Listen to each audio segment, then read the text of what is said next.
Kicking it with KeKe. Kicking it with KeKe.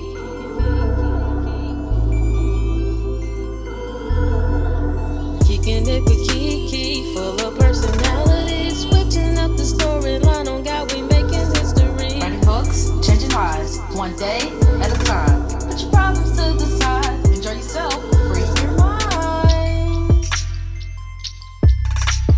Kicking it with KeKe.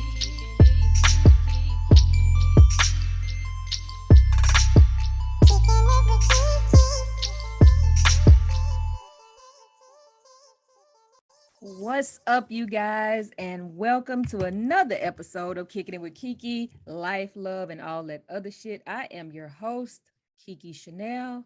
You can. Today, I am joined with a very special guest. Just found out that she's a neighbor of mine, so we pretty much kinfolk. Right next door. Yes. So, Dani L., why don't you go ahead and tell the people who you are, what you do? I love to give my guests the opportunity to introduce themselves. So I'll go ahead and turn it over to you. For sure. So I am Dani. I am the founder and president of Arthur Memorial Foundation Incorporated. I'm also a podcast host, educator by trade. Still educating people, but on a different level. I used to teach special education, but now I educate survivors on how to support themselves and other people on how to support survivors, as well as educate domestic violence survivors on how to live without their abusers. So that's what I do on a day-to-day. Absolutely. I love that. All right. So before we get into it, I like to do a mental check-in just to see how you are. So how's your day been? How's this year been? You're good. How if you had to describe yourself, as weather today, what would you be? Oh, today has been cloudy with a chance of rain. Yes, that would be mine. That would be mine. Let me be honest. So listen, real quick story, because I know we got real stuff to talk about, but I was laying in bed this morning, getting ready for my day, and I hear a pop. And I'm like, what was that? And then I just hear water start trickling. Oh, wow. I'm like, what in the world? So I jump up, run to the bathroom. My toilet has decided that it no longer wants to be a part of this house, and it has cracked at the tank. And so we had to shut the water off, clean water up. And I had one of those blue, Lever 2000 flushing things in there, blue water everywhere on my white towel. Oh wow, yeah, because I use white towels too. Then I had to go to Lowe's. Then I had to go to Lowe's and get new stuff, and thought I knew what I was doing. Came back, realized I didn't have everything. I've been to Lowe's 4 times today, so it's been cloudy with a chance of rain. Cloudy with a chance of rain. I got it done though. You got it done. Hey, that's what it's all about. You got to push through. Sometimes you got to make them adjustments. And I'm telling you, listen. Yes, ma'am. So we're going to talk about survival mode as our topic today. Yes. When you hear those two words together, what does that look like or sound like for you? Well, first, let me tell you what it used to sound like. Okay. It used to be survival mode was fight or flight. Like I'm either going to fight my way out of this or I'm going to run and try to escape from it. And most of the time I was running, trying to escape from whatever the trauma was. Now survival mode is approaching things more objectively, finding out how I'm going to survive this, figuring out the how, and then figuring out a plan to implement the how. Right. So that's what survival mode is for me now. And that's what I try to teach people. Like, we hear like, oh, people, Destiny's Child sung it. We survivors. I'm a survivor. I ain't going to give up. And absolutely not giving up is a part of surviving. Right. But there's so much more that goes into surviving. Your mindset has to be there. Your will and determination has to be there. Because I'm telling you, if your mind, I tell people this all the time, especially people who support survivors, especially survivors of domestic violence. If your mindset is not ready, if that survivor's mindset is not ready, you can support them to the cows come home. You can put them in an apartment. You can give them transportation. You can give them every resource possible. If they are not ready, they're going back. Right. Like, it's a statistic. It takes survivors of domestic violence 7 times before they finally break free from their abusers. Wow, I didn't know because it was the 7. mindset has to be there. 7. Wow. 7 times, because they have to, like, it, your mindset has to be there. Right.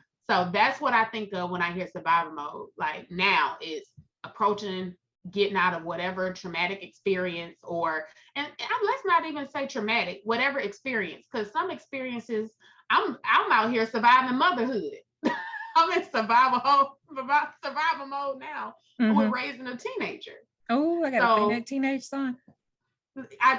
Me too. I had a 17-year-old, and I'm like, look, boy. Well, mine just turned 13, so I'm gonna be calling like that. Give me some pointers or something.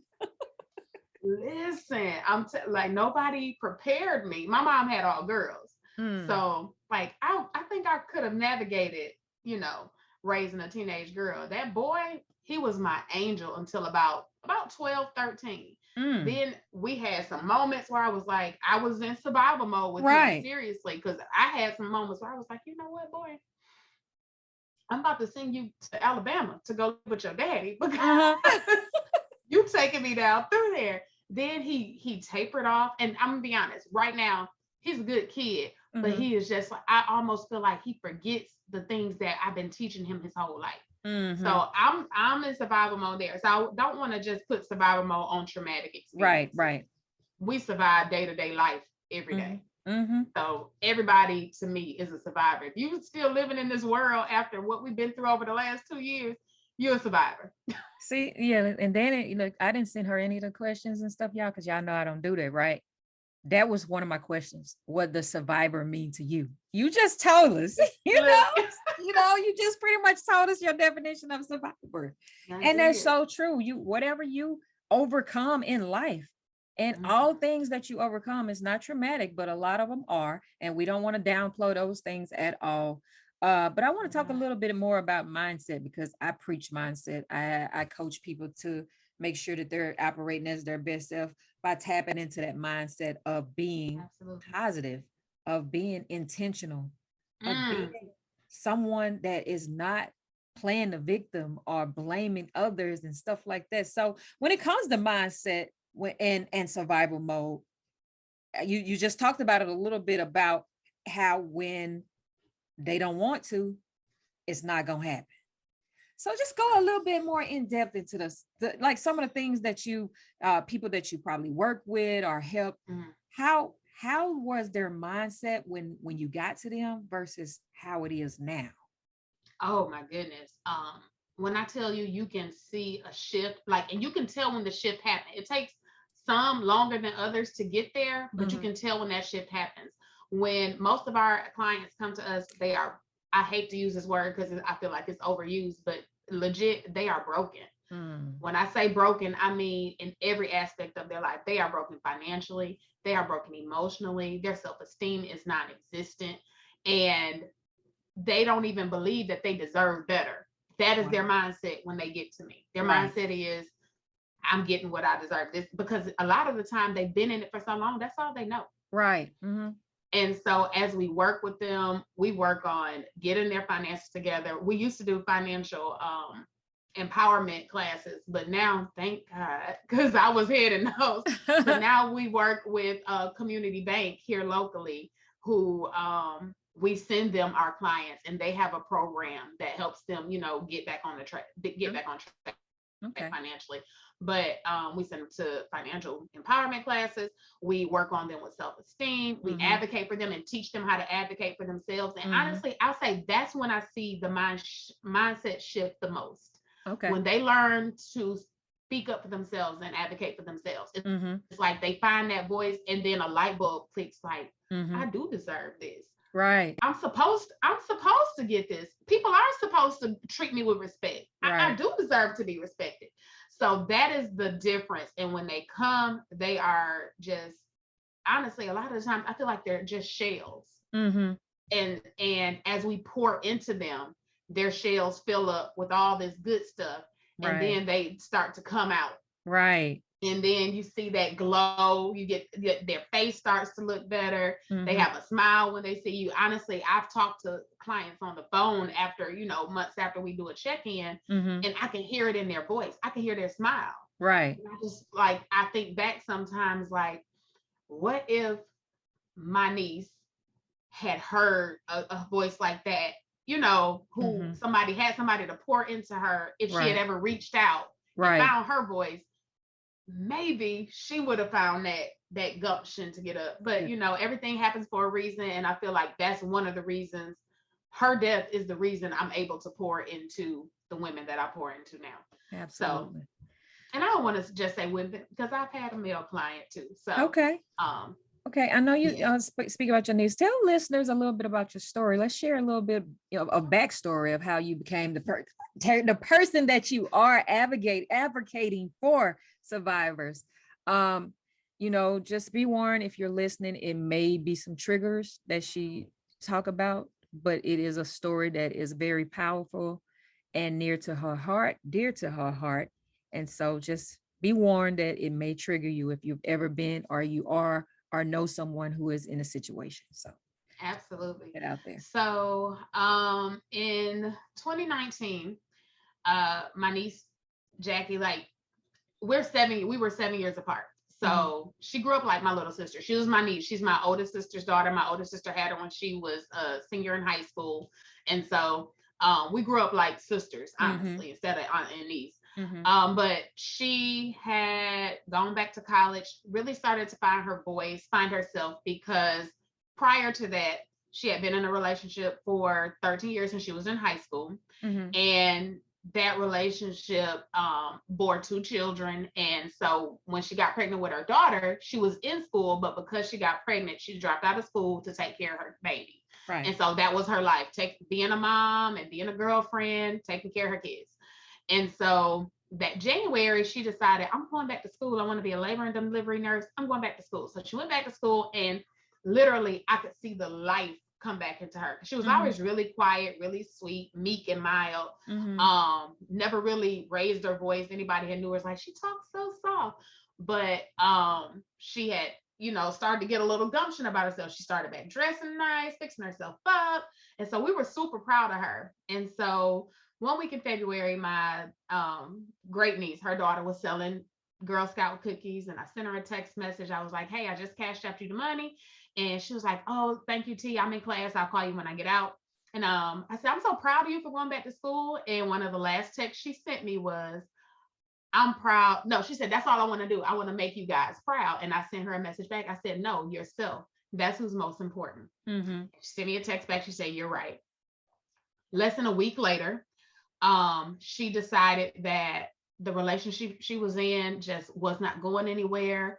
He had gotten controlling over the previous 2 years after the birth of their son. He had gotten really controlling, not wanting her to dress up, not wanting her to go anywhere, using his money for what he wanted to use it on, and then making her use her money for household stuff. That's that financial abuse, which I learned after the fact. I didn't realize it then. So that's the educational piece. And so she told him, hey, this is not working. I'm going to move out. And that day that she told him, he was okay with it. Well, he came back that Saturday and told her, no, you ain't got to move. I'll move. So she was like, okay, you know, that's fine. We now know that Saturday, he also went to the gun range. Oh, wow. He also went to the gun range. So fast forward to the following Wednesday. We all were in, my sisters and my niece, like I said, she grew up like our sister. Yeah. We were in a group chat on Snapchat, and we had been texting back and forth, and she had sent Snapchat to my middle sister that said, good riddance to bad rubbish. And it was a video of boxes that he had packed. We also know now that those were to put her at ease, because nothing was in those boxes but cleaning supplies. Oh, wow. And so that was the last thing anybody got from Jackie. About 10 o'clock that night, the alarm company calls her mom and is like, hey, we're trying to get in touch with the people at this house. Nobody's answering the phone. It's just ringing. But the alarm is going off. So my sister's thinking somebody broke in Jackie's house. Let me ride down here. So my sister hops in her car, goes there. By the time she gets there, the place is lit up with police. And when she approaches the police, they told her everybody in the house is dead. There are no survivors. Wow. And she was like, wait, what do you mean? At this point, it's still not registering her that Jackie is in that house. Right. And so that night we learned from her boyfriend's sister that he called his sister, told his sister, she was like, why aren't you at work? He was like, oh, I called in, which was very unusual for him. And so he called into work, told his sister that he had punched Jackie and choked her out. And we think that was to see what his sister's response would be. But Jackie was already dead. Oh, wow. Yeah. So his sister was like, well, if she called the police, you're going to have to deal with it. And he didn't expect that from his sister. And so she said, basically, he just started spiraling like, oh, no, I can't go to jail. Y'all can't take care of my kids. We all got to go. And she's like, what are you talking about? At this point, she still just thinks he punched Jackie. Right. And so she said she heard him after that little rant. She heard him say, hey, Fluff, which was the 1-year-old. Come here, baby. And she heard the gunshot. And so she starts screaming. She lived down the street. She jumps in her car and runs there. By the time she got there, he had killed both of the children with her still on the phone. Wow. I didn't know she was still on the phone. She was still on the, she heard everything. She's screaming at him, begging him to stop. The way the alarm went off was she's beating on the door. He wouldn't answer the door. So she broke in. Okay. She broke in. And she said when she broke in, got in the house and went up the steps, he came above the steps. She saw Jackie's body laying on the stairs. He looked at his sister in the face, put the gun in his mouth, pulled the trigger. Wow. So imagine how traumatic that was for her to witness. Exactly. So yeah, he took my niece's life, both of their children, and his own because he didn't want her to leave. Wow. It all stemmed from that conversation they had the previous week. Wow. About us not leaving. And that is so, it's crazy that it happens like that, but it is so common. We've heard that happen so many times, and my condolences to you and your family. Thank you for sharing that with us. I know that it's hard. So how did y'all get through that? So we all have our different ways of dealing with things. Mine was rooted in how could we not have known? How could we not have known that he was this controlling? We knew he was overprotective.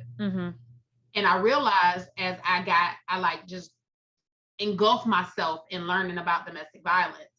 I realized that we didn't know because we weren't educated.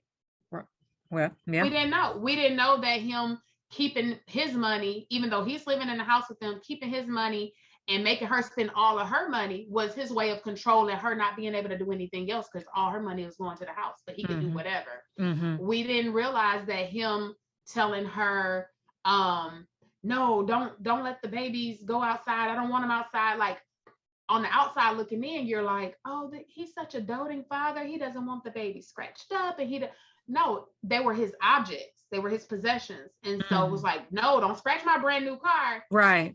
Absolutely. That don't park next to my, people get a new car and they don't want to park. Yeah, they can't hit their door. So that was his outlook. And we just didn't know the warning signs. Right. I will say we were aware that he could be verbally abusive sometimes. We were aware of that. And of course, we're originally from the Midwest. So we had our words for him too. Like, hey, you're not going to talk to her like that. Right. But for us growing up in the Midwest around so many rough people, the things he was saying to her, it was like every day, like it was, so now I cannot stand to hear a man say anything harsh to a woman.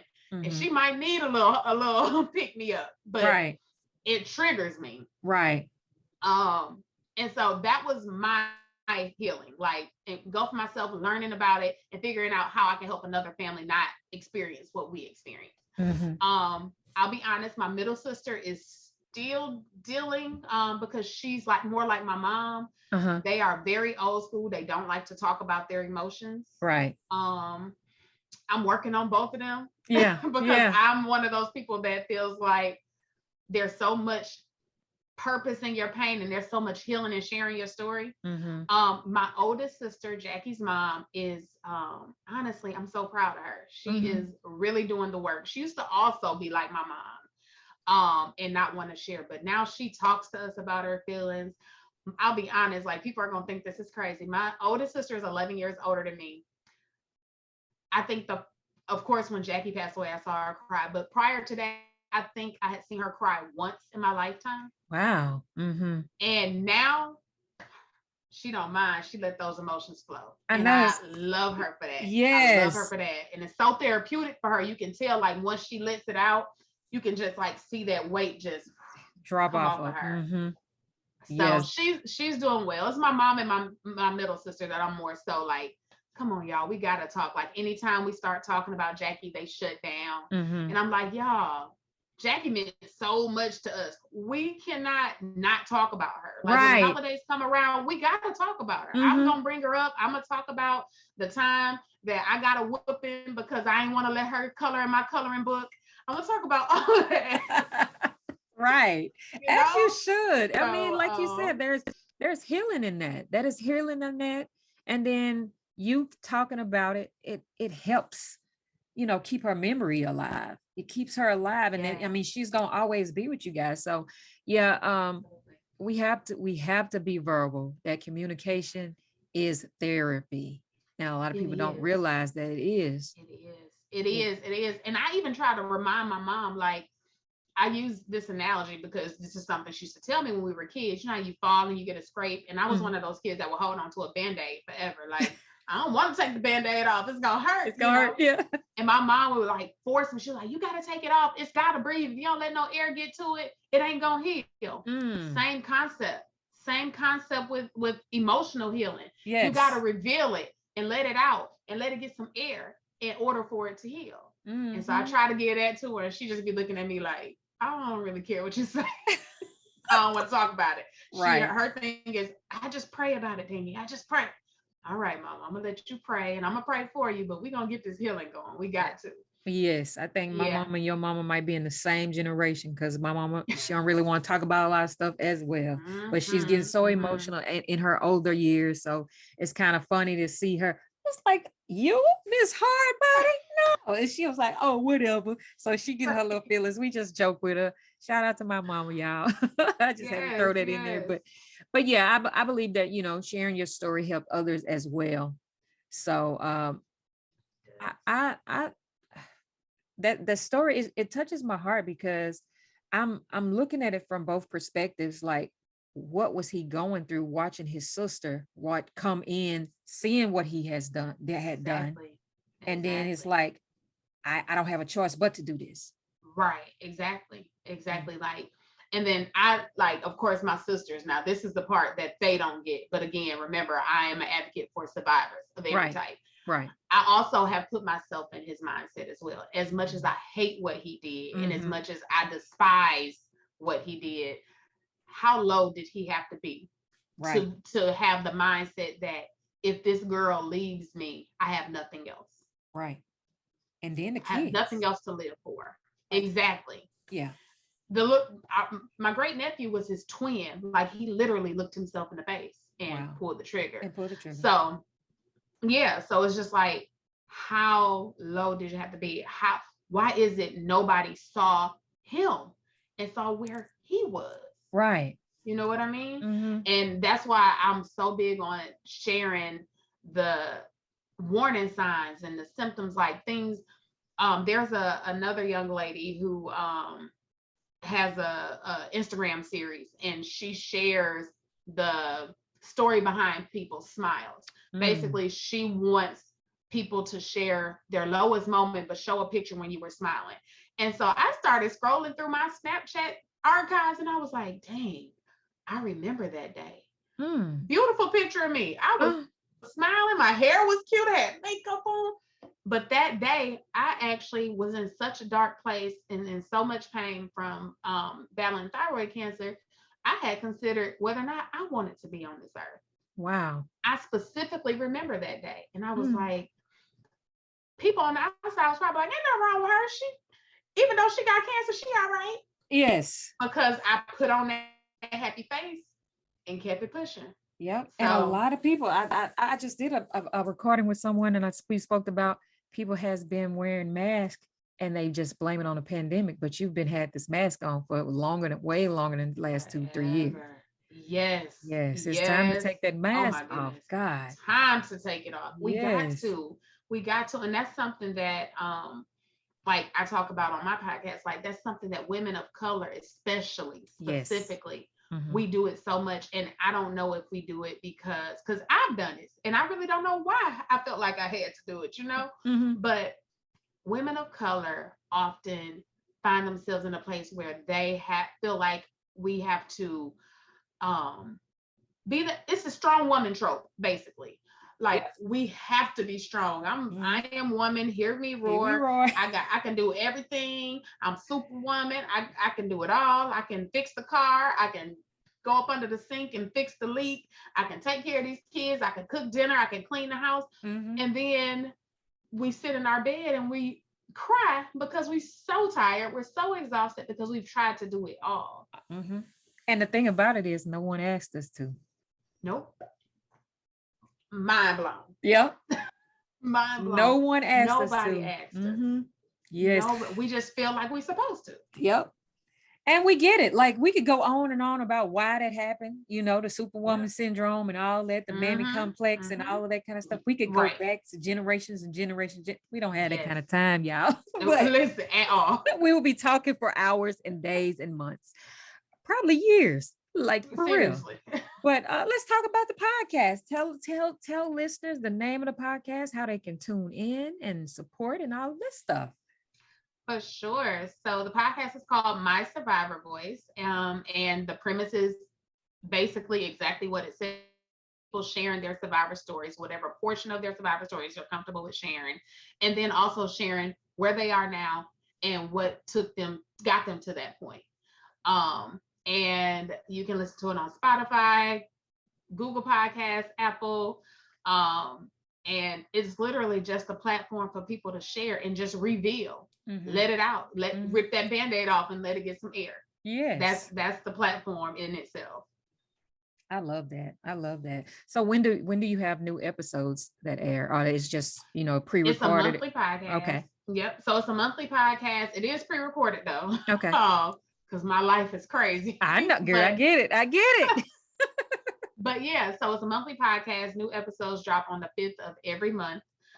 This month we took a little bit of a turn, but she still ended up sharing her survivor story in it. I had on a life coach who came on and shared her story, but we started out just like girlfriends chatting, talking about friendships and trauma and all that kind of stuff. And it ended up her sharing her story and how she got to where she is now, her healing space. All right. I love that. You guys make sure that y'all go and support Dani's podcast.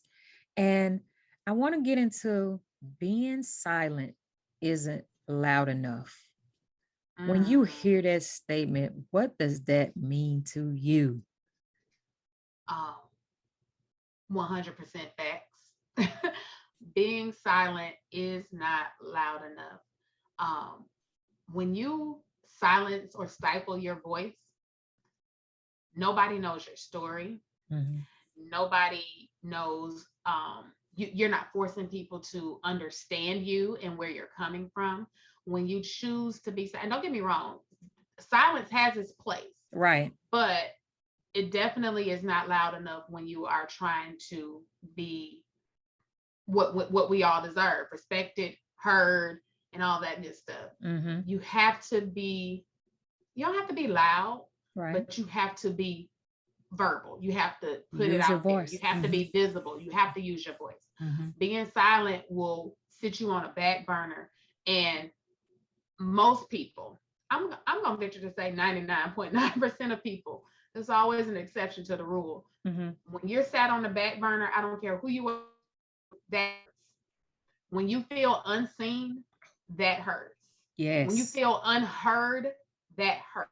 And the only way to be seen and heard is to make some noise. Right. That's the only way. So I love that. Being silent is not loud enough. That's 100% facts. Right. And do you believe that most survivors of whatever type of violence or trauma feel like no one listens, like no one cares, like let me be silent because no one's going to believe me or even listen, or care. Absolutely. Absolutely. 100%. And it's so many factors that plays into that. One of those factors is opinions from social media and people outside. Mm-hmm. Think about some of the domestic violence situations or just violence period situations that have hit the headlines with celebrities being involved. Everybody has an opinion that he didn't do that to her. Mm-hmm. She probably was doing this. Mm-hmm. Or even when you have women who abuse men, oh, he can hit that little slap didn't hurt him. Right. We have to believe survivors. Like Mm-hmm. it's a must. Like, and it's kind of like people are like, well, some of them do lie. 100% true, but some kids lie. You gonna not believe kids when they tell you so and so touched them? Right. You got to treat everybody like they're telling the truth, and it comes out their lie, you deal with it then. But you can't just off bat say, that didn't happen. She probably deserved it. Or we can't do that. We can't do that because, like you said, that creates this notion for the survivor that I'm just gonna shut up because they didn't believe her. So why I'm gonna say something? They ain't gonna believe me, and I'm gonna be even more hurt. Right. Absolutely. That rejection can silence the mightiest of men. You know, it like, really can. It's but society is so opinionated and entitled.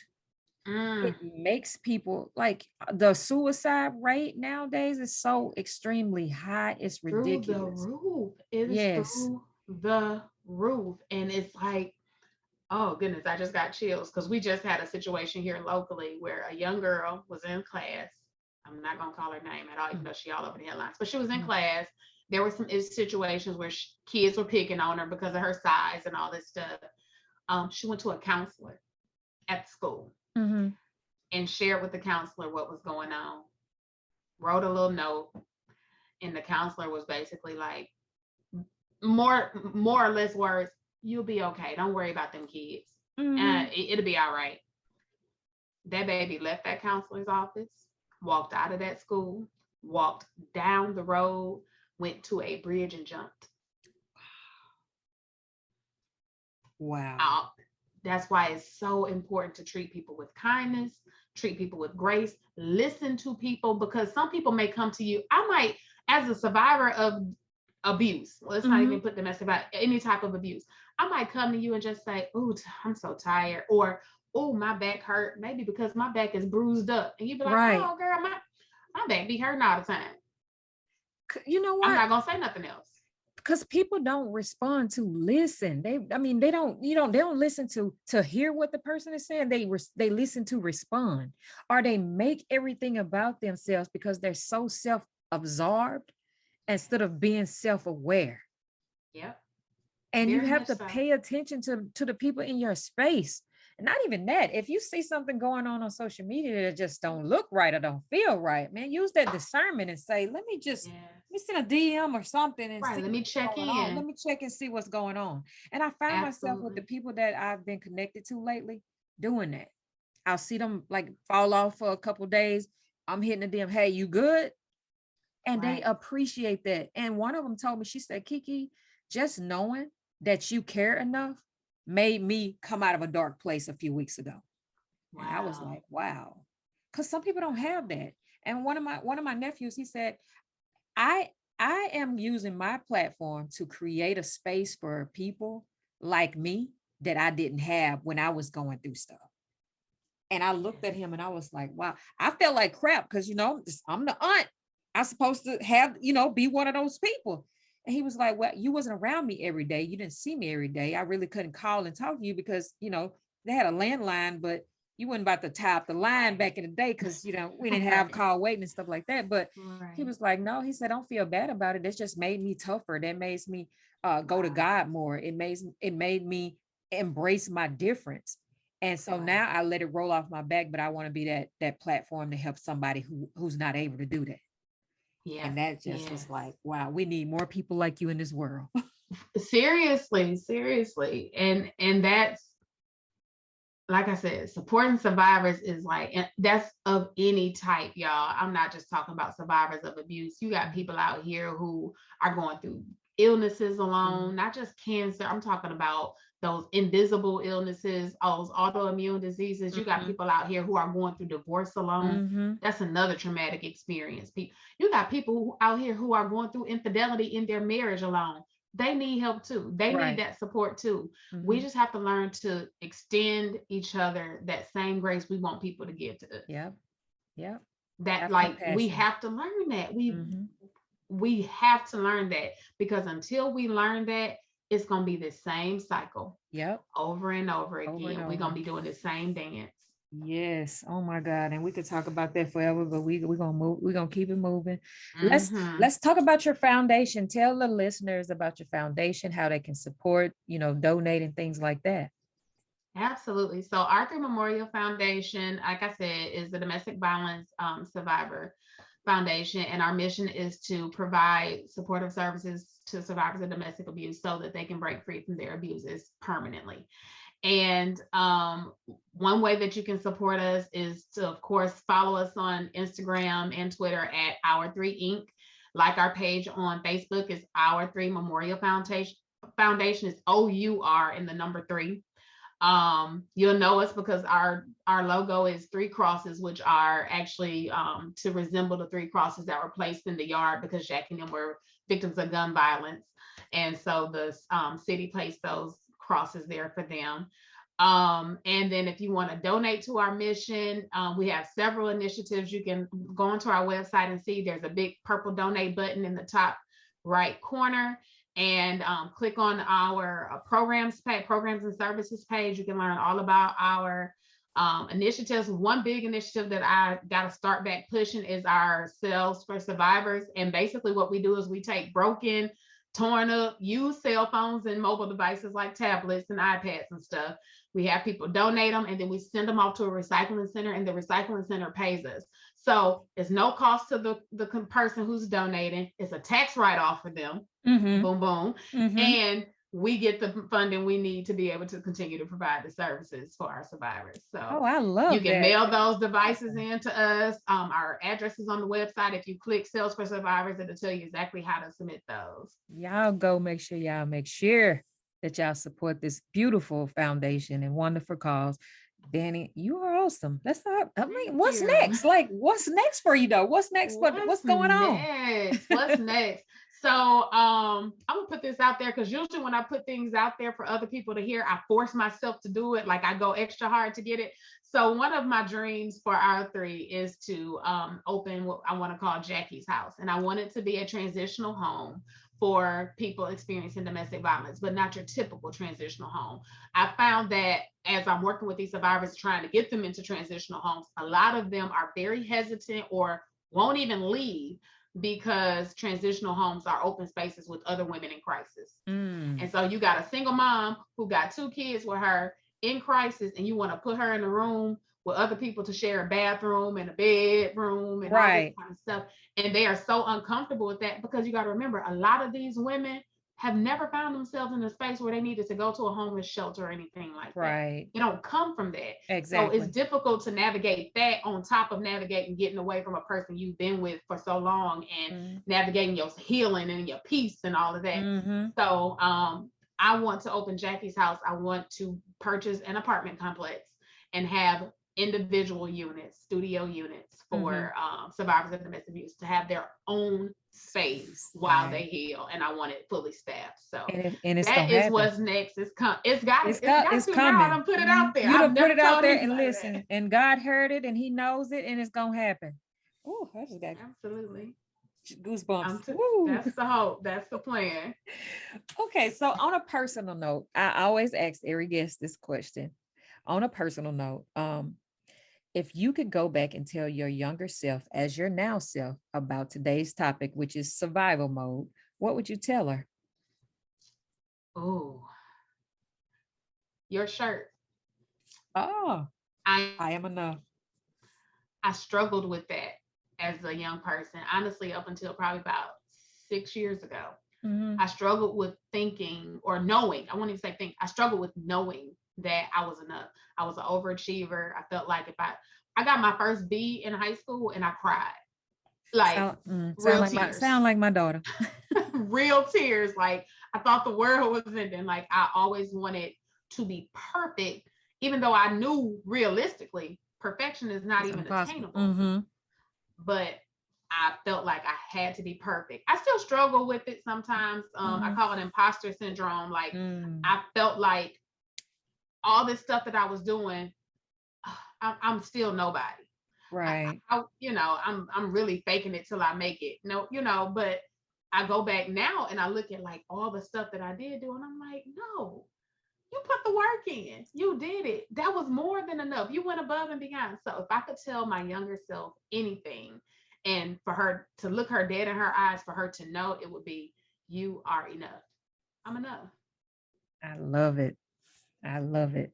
So one last time, tell listeners how they can connect with you on social media or your website and stuff like that. Tell them the goods again, and they will be listed in the comments for the show, so you don't have an excuse. I'll put all of the information down there. For sure. So you can follow the podcast page at MySurvivorVoice on Instagram. Again, we're on Spotify, Google Podcasts, and Apple Podcasts. Or you can follow the foundation at Our 3 Inc. on Instagram and Twitter. That's OUR, the number 3, INC, and Our 3 Memorial Foundation Incorporated on Facebook. Absolutely. Y'all heard it here. So before we close out, I always give my guests the opportunity to do any last words, closing remarks, takeaway message for the listeners. What is something that you would tell listeners today that they can carry on about today's show? Give yourself grace in everything that you do. Give yourself some grace in every single thing that you do. That is it. And y'all heard it here from Dani. Give yourself some grace, and know that giving yourself is from grace. I mean, that's not selfish. That's something that you should do daily. Self-compassion, grace, empathy, having integrity, humility, all of that stuff is something that you should try to do every day. So you guys have been listening to Kicking It with KeKe, life, love, and all that other shit. I am your host, KeKe Chanel. I am here every Thursday. I changed the date, the time. So I'm here every Thursday. Whenever it drops. Y'all just come in and listen to it, okay? Until next time, y'all be great.